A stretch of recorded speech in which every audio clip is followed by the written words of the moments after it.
Assalamualaikum warahmatullahi wabarakatuh. Waalaikumsalam warahmatullahi wabarakatuh. Selamat sore Pak Haji Toto sebagai Kepala Sekolah SMA Negeri 1 Bantarujeg. Selamat sore. Pak Haji, saya ini tertarik ingin mewawancarai Bapak ya, melihat perkembangan di SMA Negeri Bantarujeg ini luar biasa ya setelah dipimpin oleh Pak Haji. Dan saya juga termasuk orang yang respect sekali terhadap prestasi yang diraih oleh Pak Haji. Pada waktu tahun 2022 apa 2021 ya? 2021 saya sangat bangga ya memiliki kepala sekolah inspiratif dan juara 1 tingkat nasional. Bangga sekali saya. Terima kasih ya. Bu. Dan saya tertarik juga sebenarnya apa sih yang pada waktu itu dipresentasikan di tingkat nasional begitu sehingga Bapak menjadi juara 1 tingkat nasional sebagai kepala sekolah inspiratif begitu ya. Artinya bisa mengalahkan para kepala sekolah di 34 provinsi se-Indonesia begitu. Bangga sekali saya dan tertarik ingin mengetahui detail seperti itu. Saya ingin mendengar seperti itu. Baik, terima kasih Ibu yang pada kesempatan ini saya ingin menyampaikan pada waktu itu tahun 2021 betul saya terpilih menjadi kepala SMA inspiratif terbaik tingkat nasional dan saya mempresentasikan di hadapan Dewan Juri pada saat itu tentang bagaimana upaya peningkatan jiwa entrepreneurship para peserta didik ya, melalui budidaya ikan lele, ya, baik budidayanya, pengolahan hasilnya maupun pemasarannya. Jadi mengingat bahwa di SMA yang saya pimpin itu hanya 30-40% yang melanjutkan ke perguruan tinggi, sehingga para peserta didik ini perlu dibekali ilmu pengetahuan terutama keterampilan dan dibekali jiwa entrepreneurship-nya ya ketika mereka tidak melanjutkan kuliah mereka bisa hidup mandiri, punya keterampilan, punya usaha, punya kemampuan untuk hidup mandiri, tidak menjadi beban keluarga dan tidak menjadi beban masyarakat. Syukur kalau mereka jadi pengusaha. Dan yang melanjutkan ke perguruan tinggi juga mereka bisa sambil kuliah, mereka punya penghasilan, usaha begitu sehingga bisa membantu keluarganya begitu. Bisa membantu biaya sekolah juga biaya sekolah bisa dibantu. Tidak membebankan kepada orang tuanya. Betul, ya seperti itu. Begitu, Ibu. Motivasi Bapak untuk menjadi mencetak anak-anak yang memiliki jiwa wirausaha awalnya seperti apa tuh? Ya di samping tadi latar belakangnya karena tidak semua melanjutkan ke perguruan tinggi, padahal SMA itu mestinya melanjutkan ke perguruan tinggi kan. Tapi faktanya mereka banyak yang tidak melanjutkan, apalagi yang di daerah seperti di SMA Bantarujeg ini kan di daerah ya yang banyak setelah SMA mungkin kerja dan sebagainya. Kemudian motivasi berikutnya juga bahwa jiwa entrepreneurship para peserta didik ini penting. Di era pasar bebas sekarang, di era e-commerce gitu ya. Bahkan saya menganjurkan dengan para guru pembimbingnya itu agar mereka juga pemasarannya itu bukan hanya pemasaran secara tradisional gitu. Mereka sudah digital gitu ya. Bahkan sudah ada yang di Shopee gitu kan. Pemasarannya sudah ini kan saya kira penting mereka diajak untuk memiliki kemampuan sejak awal gitu ya. Apalagi usia-usia mereka sudah mulai produktif gitu. Dan lumayan gitu kan mereka sudah punya penghasilan sendiri. Artinya untuk membiayai diri sendirinya, untuk jajannya itu sudah bisa dari hasil dirinya sendiri. Ini mungkin yang memotivasi saya sehingga anak-anak yang dari keluarga yang kurang mampu ya kan, tidak ada alasan lagi untuk tidak sekolah kan mereka sudah punya keterampilan menghasilkan. Bahkan dari bukan hanya ini kan saya ini pemicunya cuma lele misalnya kan gitu. Tapi akhirnya anak-anak itu banyak yang mengembangkan yang lain-lain. Bahwa saya juga punya produk ini, bahwa saya juga punya kemampuan inilah, bikin ini, bikin itu. Sehingga mereka diberikan kemampuan itu. Berkembang dengan sendirinya. Berkembang gitu. dengan sendirinya, karena yang kita latih itu jiwanya, bukan masalah lelenya, tapi jiwanya gitu ya, jiwa entrepreneurship. Karena ini sudah masuk ke program visi sekolah, menciptakan, mewujudkan peserta didik yang religius, berprestasi, dan berjiwa wirausaha. Selain dengan siswa yang ada di lingkungan sekolah yang Bapak pimpin, apakah Bapak juga melakukan hubungan dengan masyarakat ataupun dengan grup PKK ataupun dengan instansi-instansi lain untuk bisa berbagi ilmu yang Bapak miliki atau niatan baik Bapak untuk bisa diterapkan di masyarakat luas seperti itu? Ada seperti itu Bapak mengalami? Alhamdulillah, mulai kan ceritanya begini. Jadi pada saat saya dikunjungi oleh Ibu Camat ya, Ibu Camat Kecamatan Bantarujung ini, dan beliau melihat gitu kan, di sekeliling kelas ini ternyata ada budaya ikan dalam ember. Nah, beliau tertarik gitu, bertanya-tanya, kemudian apa ini dan seterusnya. Nah, kami jelaskan. Ternyata berawal dari situ pemerintah kecamatan berinisiatif mengumpulkan para ketua tim penggerak PKK-nya tiap desa gitu, dikumpulkan di satu tempat dan saya diundang gitu untuk menyampaikan presentasi, melatih mereka untuk kemudian juga dari Karang Taruna Kecamatan ikut juga bekerja sama, bahkan berlatih di sekolah gitu. Sehingga karena begini, selain itu Ibu, saya juga akan menyampaikan tentang ilmu ini di channel YouTube saya juga gitu ya. Sehingga selain yang offline begitu, saya melatih di berbagai daerah tempat, bahkan juga di Kota Cirebon pernah saya diundang di Islamic Center itu satu kelurahan itu di Kota Cirebon itu semua kelurahan itu menghadirkan 2 orang gitu ya untuk dilatih. Jadi bukan hanya di Kabupaten Majalengka tapi juga di daerah lain. Alhamdulillah sudah banyak yang dilatih begitu untuk kegiatan ini dan memberikan manfaat untuk ibu-ibu terutama peningkatan ekonomi keluarganya. Jadi yang punya tempat terbatas pun artinya rumahnya kecil misalnya hanya punya pekarangan yang hanya 1-2 meter itu sudah bisa 2-3 ember. Artinya tidak perlu harus punya kolam yang besar. Ya. Apalagi ibu-ibu kalau punya kolam besar itu kan susah juga kalau nanti kalau mau masak ya kan. Ya.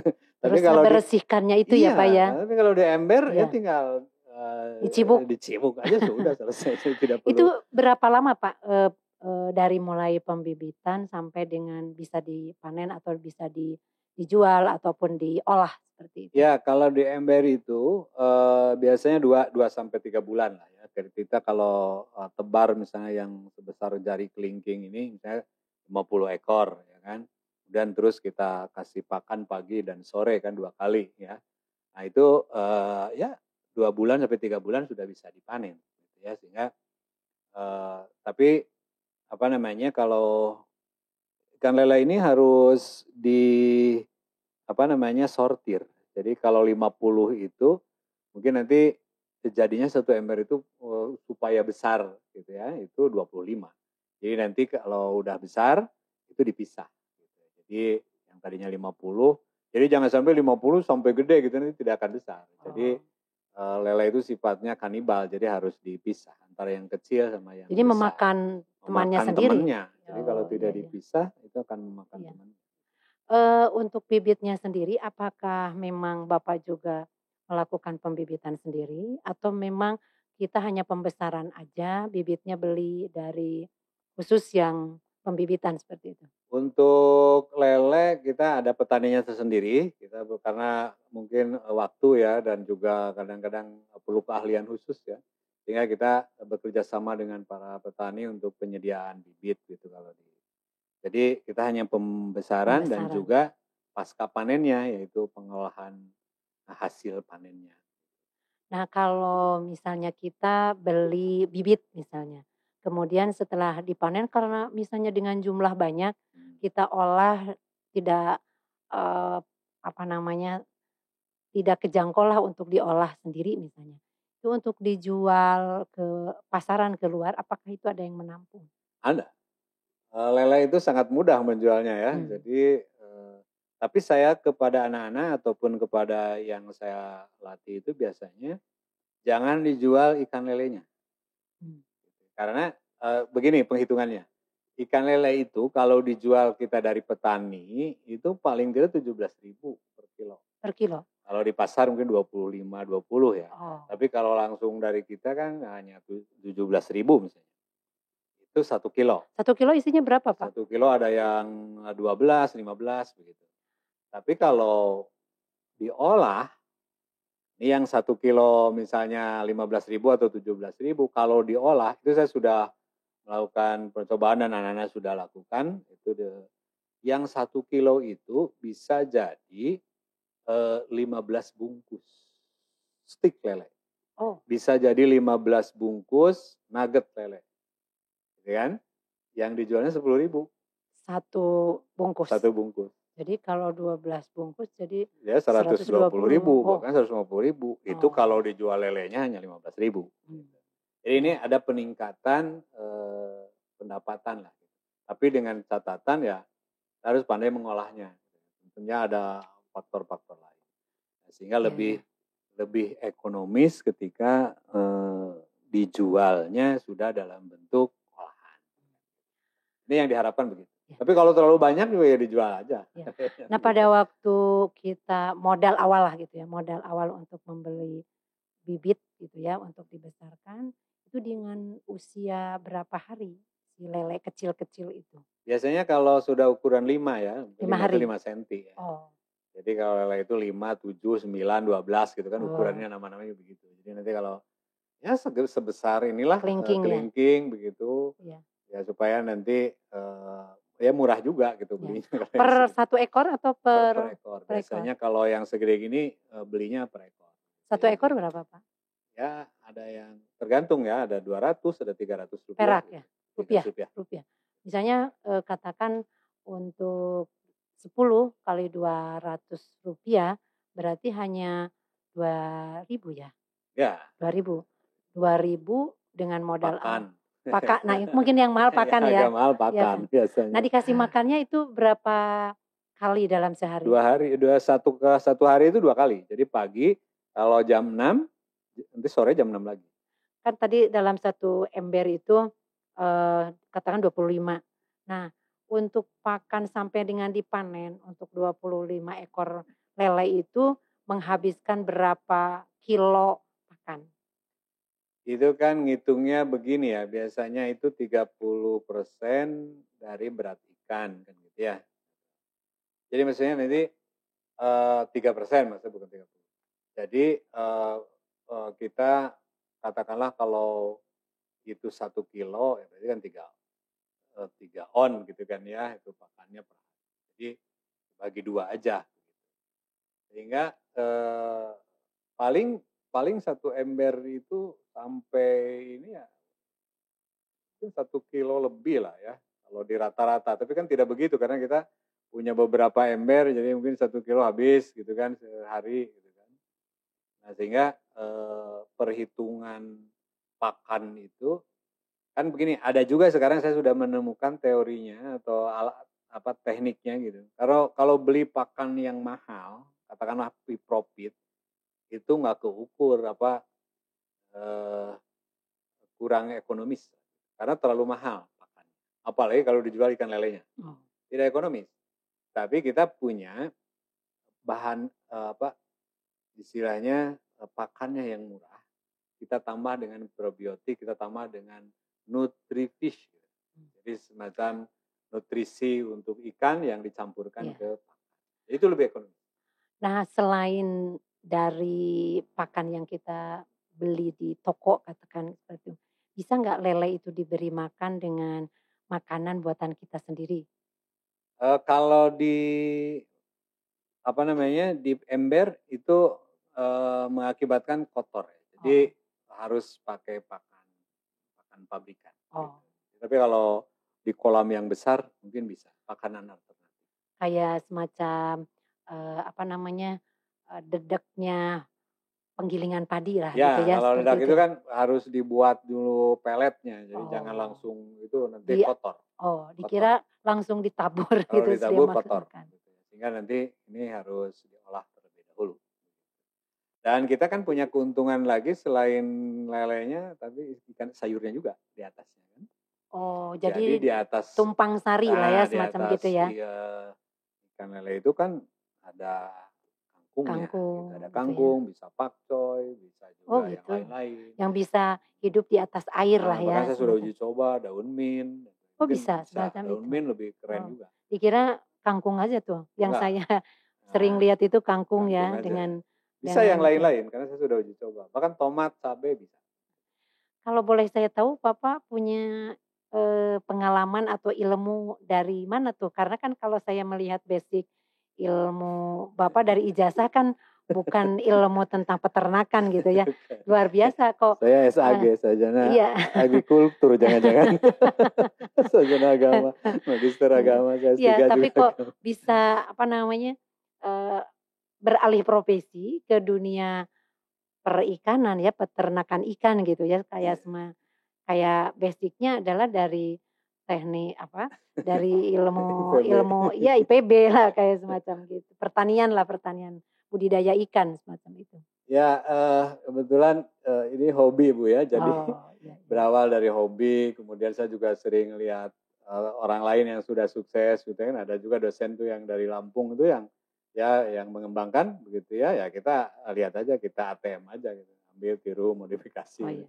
Jadi kalau ilmu kan sekarang bisa dari mana. Nah Eh, kebetulan saya ini, di rumah gitu kebetulan ya, pasokan air lumayan begitu ya, iya di iya iya iya. Sinawang itu lumayan airnya banyak gitu kan, kemudian Airnya juga bersih lagi, airnya bersih gitu ya. mendukung. Kemudian, Iya lingkungan mendukung dan saya hobi juga gitu kan.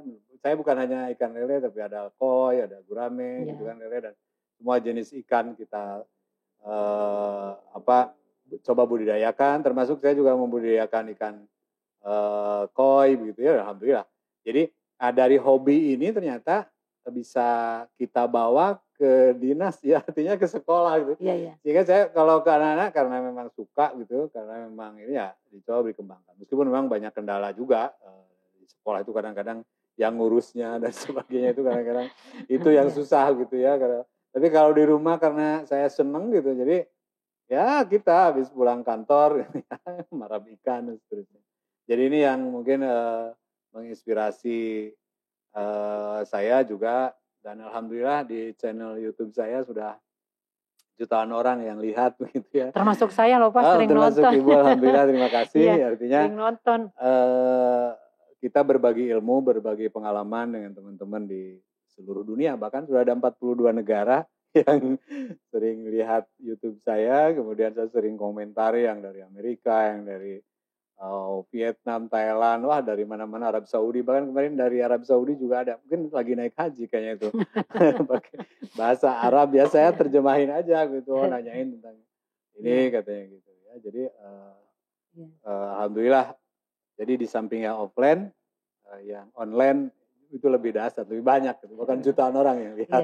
Ya itu saya Terima di kasih. antaranya yang penasaran gitu ya, ingin Iya. ingin tahu lihat YouTube-nya Bapak, begitu ingin Mhm. tanya sih, kayaknya sih gampang loh kalau diterapkan di rumah gitu, Bisa karena kan, bisa insyaallah. tidak membutuhkan biaya yang cukup tinggi ya, Iya, karena kan berada di dalam ember semacam itu, kemudian tidak perawatannya mungkin tidak tidak terlalu terlalu rumit. rumit dan tidak terlalu mahal biayanya. Kalau boleh saya tahu, Bapak di rumah punya usaha seperti itu? Seperti pembesaran ikan yang bisa diekspor ke luar negeri barangkali? Iya iya, insyaallah, Iya nanti mungkin Ibu bisa berkunjung insyaallah lah, tapi sebentar lagi jangan sekarang karena sedang ditata dulu. Saya iya punya, pembudidayaan ikan, lele di ember, kemudian ada gurame juga, ada patin. Patin albino itu, ada Iya, iya, juga ikan koi, ya. iya. Kemudian ada nila juga. Kebetulan di desa saya ini sedang dibudidayakan nila yang dipimpin oleh Pak Kuwu itu bioplok. Jadi nila bioplok. Nanti mungkin bisa dilihat lah. Kalau di saya karena saya juga ya terbatas dengan tugas, mungkin ya yang sifatnya hobi aja begitu. Tapi alhamdulillah sudah bisa membantu untuk apa. Bahkan saya berharap anak-anak didik saya termasuk teman-teman yang lain juga terinspirasi dengan ini sehingga saya selalu berbagi di channel YouTube saya ataupun yang datang ke rumah kemarin dari IPHI Ikatan Persaudaraan Haji sengaja mau berlatih katanya datang ke rumah ya mangga gitu ada di rumah untuk sesi pelatihan. Bahkan saya berencana nanti mohon maaf ini ada kelas khusus kelas saya muridnya loh Pak nanti pelatihan budidaya ikan di dalam ember. Menjelang pensiun saya mau berlatih nanti karena biar tidak kesel di rumah nanti ngurus lele. Dan ini kita berbagi gitu ya, kalau berbagi insya Allah. Ya saya kan misalnya karena dibantu juga oleh channel YouTube, kita berbagi kan melalui YouTube gitu, sehingga kalaupun tidak menjual lelenya, tapi subscribernya. Tapi banyak yang terinspirasi termasuk saya ya. Alhamdulillah. Mungkin ini juga merupakan sebagai dasar Bapak ya untuk mengangkat, mengikutilah seleksi kepala sekolah inspiratif sebagai pegawai pemerintah ketika ada kesempatan untuk pemilihan kepala sekolah inspiratif untuk mengangkat usaha-usaha yang sudah Bapak lakukan ya. Mungkin diantaranya itu ya Pak kira-kira seperti itu. Mohon doanya juga karena untuk tahun ini saya sedang mengikuti seleksi untuk ASN berprestasi kategori inspiratif untuk Provinsi Jawa Barat. Ya. Mudah-mudahan makin banyak yang terinspirasi, makin banyak yang mendapatkan manfaat gitu dari ini. Sehingga bukan hanya peserta didik di sekolah, tapi juga masyarakat secara luas gitu. Ya, para ibu-ibu rumah tangga, ya bapak-bapak juga yang sudah mulai bosan misalnya dengan mainannya gitu, ya, bisa bermain-main ikan sambil menghasilkan gitu ya. Asik loh Pak kalau dengan ikan itu. Dengan ikan ya. Manfaat yang Bapak rasakan ya sebelum dan sesudah Bapak melakukan usaha semacam ini gitu. Apa tuh yang Bapak rasakan? Manfaatnya begitu. Ya, yang pertama tentunya kan banyak ya, saya bersilaturahim gitu dengan semua bangsa, bahkan kalau di channel saya itu banyak yang dari berbagai negara gitu kan. Berkomentar, memberikan masukan dan sebagainya gitu. Yang terinspirasi juga sudah bilang, alhamdulillah setelah melihat channel Bapak katanya saya sudah punya 10 ember sekarang di pekarangan gitu. Ada yang begitu dan banyak lagi gitu ya, dan seterusnya gitu. Dan juga manfaatnya tentunya ya secara pribadi, alhamdulillah kita bisa menambah ya pendapatan keluarga lah gitu, meskipun tidak terlalu besar gitu kan, dengan YouTube juga gitu kan.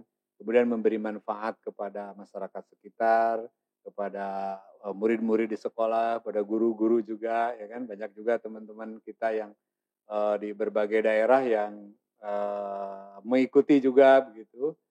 Sehingga ini sebelum itu kan kita bahkan saya kemarin di direktorat itu dapat julukan baru gitu namanya. Apa tuh? Patole katanya. Apa itu Patole? Saya dipanggil Patole, Pak Totolele katanya.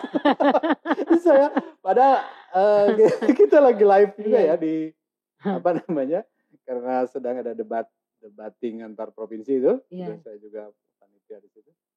Nah, ternyata ada julukan baru katanya. Patole, Patotolele ya. Nanti saya juga panggilnya Patole, Patotolele gitu ya. Gue kurang marketable ya, saya kira dengan tole lah. Tapi itu judulnya itu bisa menginspirasi orang dan penasaran apa sih Patotolele. Emang kenapa Pak Toto? Memang pengusaha lele begitu. Jadi banyak orang yang terinspirasi untuk penasaran juga ingin mengetahui kok bisa seperti itu Pak Toto? Ya, alhamdulillah. Saya kan pernah melatih di suatu daerah ya. Saya pernah melatih di suatu daerah. Ya bukan di Indonesia, bukan di Jawa Barat sih, suatu daerah gitu. Kemudian saya tampil di depan, loh, ini yang suka di YouTube itu ya, Bapak Lele itu ya. Berarti sudah terkenal tuh Pak Tole itu. Jadi saya jadi malu, saya bilang itu jangan begitulah. Gitu. Saya pernah ke Tasik, diundang oleh SMA 1 Kota Tasikmalaya. Saya memberi materi tentang Google Classroom dulu sebelum ada pandemi. Ternyata MC-nya itu karena narasumbernya Pak Toto, dia di Google, jadi ngetik di Google Toto Larsito gitu. Toto yang muncul katanya ini lele semua katanya gitu Pak, terus budidaya ikan semua. Ini bener Bapak yang mau memainkan Google Classroom katanya, kok di sininya tukang lele, jangan salah katanya. Ternyata betul wajahnya juga sama. Jadi saya, ya pokoknya sekalian aja saya bilang belajar Google Classroom dengan belajar budidaya ikan lele ya. Alhamdulillah, artinya kita sudah memberi manfaat alhamdulillah kepada teman-teman gitu yang sudah lihat. Khususnya untuk anak-anak di Bapak ya. Khususnya anak-anak. Jadi saya ingin agar anak-anak memang terinspirasi lah gitu. Jiwanya terbangun gitu, karena sekolah itu kan harus membangun jiwanya. Betul. Kalau soal dia mau kemana, saya mah tukang bukan itu mah, saya mah tukang cilok Pak, saya mah tukang segala macam, ya silakan. Yang penting Anda itu bukan hanya belajar ilmu pengetahuan fisika, kimia, biologi, tapi juga harus mengimplementasikan apa yang sudah diajarkan itu dan bisa hidup Anda dengan dari itu gitu kan, bisa menghasilkan gitu. Makanya saya di dalam pembelajaran itu ada yang disebut dengan kolaborasi antar mata pelajaran, dan ini yang disebut dengan kurikulum Jabar Masagi ya kan, dengan kurikulum Merdeka. Itu nyambung banget karena bagaimana agar tema-tema yang potensial ini bisa digarap oleh beberapa mata pelajaran, sehingga kalau budidaya ikan di dalam ember misalnya, itu ada 5 mata pelajaran yang tergabung di situ. Ada biologi, ada kimia, ada kewirausahaan, ada ekonomi, kan gitu ya. Betul. Sehingga semuanya bisa berkolaborasi di situ. Ada bagian yang pemasarannya, ada bagian jadi terintegrasi gitu kan. Jadi sangat bisa dikembangkan. Jadi bukan hanya ilmu dari sisi praktis gitu, tapi ya secara keilmuan gitu, keseluruhan lah ya. Jadi bisa mencabang kemana-mana. Ya. Yang saya sangat optimis gitu dengan harus apa. Saya sendiri merasa penasaran begitu, terinspirasi sekali dengan sering menonton YouTube-nya Bapak, dan memang saya melihat Bapak itu yang ditampilkan kebanyakan dalam pengelolaan budidaya ikan memang ya. Terinspirasi sekali dan saya penasaran ingin mewawancarai gitu ya. Terima kasih. Ya. Terima kasih Pak Haji Toto sebagai Kepala Sekolah SMA Negeri 1 Bantarujeg yang luar biasa menginspirasi kepada banyak orang, karena kan memang sebaik-baiknya orang adalah orang yang bisa bermanfaat bagi orang lain gitu ya. Berbagi ilmu begitu ya. Berbagi rezeki juga. Jadi kalau punya ilmu tuh jangan dikekepan sendiri gitu, bisa dibagi kepada orang lain. Ternyata yang mengikuti Bapak tidak hanya lingkungan masyarakat sekolah atau masyarakat sekitar yang ada di lingkungan sekolah ataupun di masyarakat yang dekat dengan Bapak, tetapi juga menginspirasi kepada daerah-daerah lain sampai bahkan ke luar negeri gitu ya. Artinya sudah mendunia Pak Tole ini. Pak Toto Lele gitu. Aduh, terima kasih Pak Toto. Inspirasinya cukup luar biasa, bisa menginspirasi kepada banyak orang termasuk kepada saya. Mudah-mudahan saya pun bisa meniru seperti Pak Toto. Hatur nuhun. Terima kasih Pak Toto sudah berbagi ilmu kepada saya dan kepada semua yang menonton YouTube-nya Pak Toto begitu ya. Mudah-mudahan bisa bermanfaat untuk kita semua. Terima kasih. Assalamualaikum warahmatullahi wabarakatuh. Waalaikumsalam warahmatullahi wabarakatuh.